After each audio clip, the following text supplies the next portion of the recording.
It's top of the morning, and I'm at the home studio. And I wanted to create this series to break down a lot of my music and the meaning behind a lot of the songs I wrote. Because they mainly all come from personal places, personal experiences, or things that I have witnessed.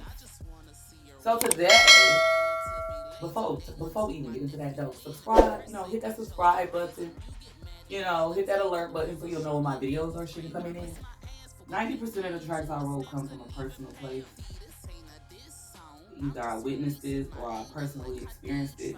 So I wanted to tap in with my audience and for those who actually listen and give, a little deeper detail and meaning behind a lot of the tracks that I wrote. So we're going to start with episode 1.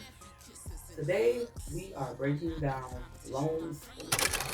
I'm appalled by the shit I've been going through lately. Little sister tried to play me, she got spiteful to the baby. I just wanna see her win, she just wanted to be lazy. Day one took my nephew in, and for her sake I chose to raise him. You get mad and wanna take him, but where was you when he was craving? I bust my ass for what he need, you took the stamps, couldn't even pay him. D, this ain't a diss song, I'm just releasing my anger. Like how dare you try to play me like I am some fucking stranger. See, it's cool.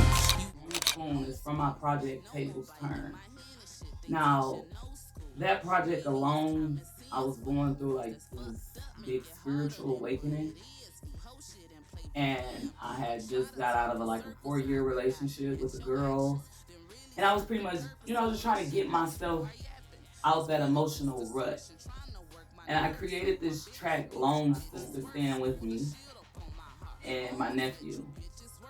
Now, from the age of 9 months to almost 3 years old, my nephew was a big, big priority in my life. Like, he pretty much was my son. My sister was young, still trying to figure it out, and honestly didn't have as much strength mentally as me to take care of him. So I decided to step up and do that. And over time, I became very attached. Like this little boy was calling me mama at one point.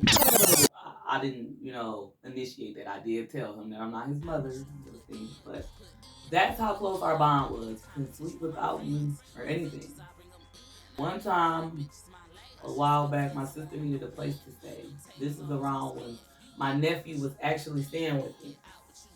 He had already been living with me and my girlfriend for about a couple years now. He had his own room. He pretty much was part of my agenda. The reason I took my nephew originally was so that my sister could get on her feet. So she could do what she needed to do to get on her feet so she could create a stable environment for my nephew and her. Unfortunately, that didn't work out like that. And my sister, I allowed her to come stay with me because she didn't have anywhere to stay at the time. And she needed to get on her feet. So initially when she came, I'm all for it. Big sis, do what you gotta do. But that's not what was happening. My sister came to live with me and I feel like she became lazier. And I believe, honestly, I feel like she was taking my kindness for weakness. I felt like I'm already taking care of your son. Why am I taking care of you too? Like, the least you can do is help, in some way, form, or fashion. I don't have no problem taking care of you, but I am not taking care of you. Like, I like to be around people that, want to help themselves. Like, I can't help somebody who's not helping themselves.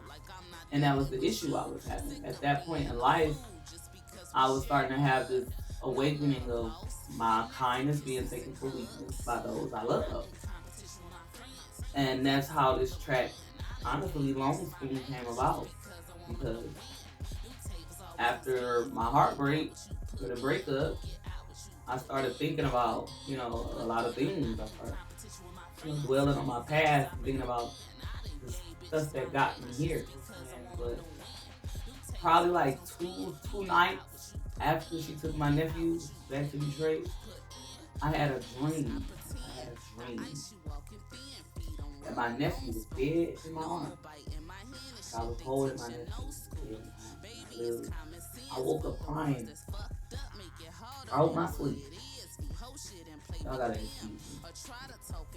But I started crying out my sleep. Like I woke up out my sleep. Like it felt so fucking real. And I already knew around that time. Like I know dreams don't actually sometimes don't mean exactly what went on in the dream, should I say.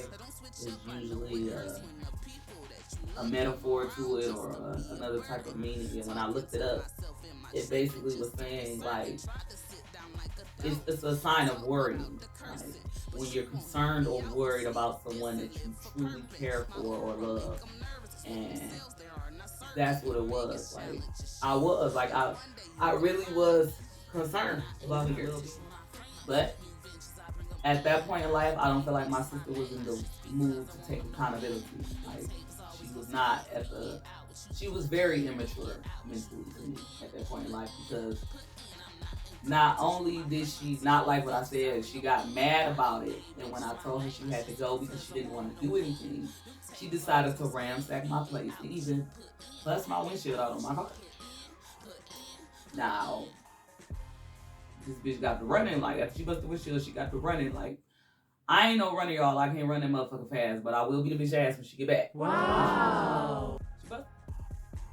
I love both of them dearly, but that and a few other things that happen in life regarding my kind of typical weakness is what inspired the song Long Spoon. I don't know if it's anybody else out there that's been through that same exact situation, but I know it's people out there that has been through similar situations. So if you have an experience where you feel like somebody has taken your kindness for weakness, leave it in the comments. Tell me, how did you get over it? How do you handle people who misuse you in your eyes? How do you handle them? Because I give their ass the long spoon.